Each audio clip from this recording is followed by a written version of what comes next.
Барша зейнетақы алушылар көріңіздер. Сәлеметсіздер ме, қымбатты көрермен, біздің арнамызға қош келдіңіз.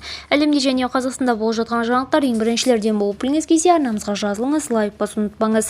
Қазақстанда биыл жинақтаушы зейнетақы өседі. Зейнет жасына толғанда немесе әлеуметтік кодексте көзделген өзге де жағдайлар туындаған кезде салымшы бірыңғай жинақтаушы зейнетақы қорынан тұрақты төлемдер ала бастайды. Әрбір салымшының жинақтаушы зейнетақысы оның зейнетақы жарналары және жинақталған инвестициялық кірісі есебінен қалыптастырылған зейнетақы жинақтарының сомасына тікелей байланысты. Естеріңізге салса кетсек, бірыңғай жинақтаушы зейнетақы қорынан берілетін төлемдер Қазақстан Республикасы үкіметінің 2023 жылғы 30 маусымдағы қаулысымен бекітілген зейнетақы төлемдерінің мөлшерін есептеу әдістемесіне сәйкес жүзеге асырылады. Әдістемеге сай зейнетке шығатын азаматтарға ай сайын жасалатын төлем былай есептеледі. Төлем ала бастайтын алғашқы жылы зейнетақы жинақтарының сомасы зейнетақы жинақтарының 6,5% төлем мөлшерлемесіне көбейтіліп 12-ге бөлінеді. Одан кейінгі жылдары ай сайынғы төлем зейнетақы төлемдері индекстеудің 5% мөлшерлемесіне ұлғайып отырады. Бұл ретте бірыңғай жинақтаушы зейнетақы қорынан берілетін ай сайынғы төлем республикалық бюджет туралы заңда тиісті қаржы жылына белгіленген ең төмен күнкөріс деңгейінің кемінде 70% мөлшерінде жүзеге асырылады. Қордан берілетін төлемдердің ең жоғары мөлшері шектелмейді және де зейнет алушының зейнетақы жинақтарының сомасына байланысты.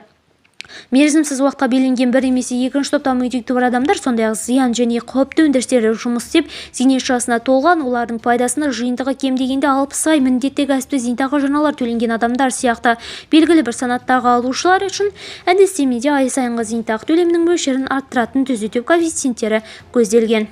Қазақстанда жаңа жәрдемақы енгізу ұсынылды.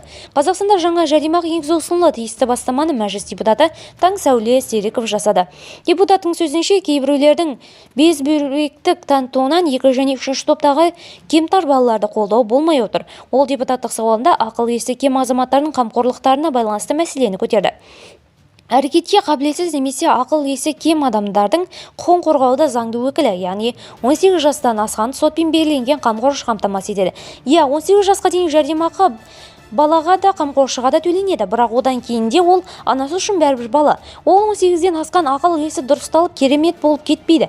Әрбір ана баласы үшін тегінде қарай алады. Соңғы демі қалғанша күте де алады. Алайда жәрдемақы екінші үшінші топтар қамқорлықтарына берілмейді.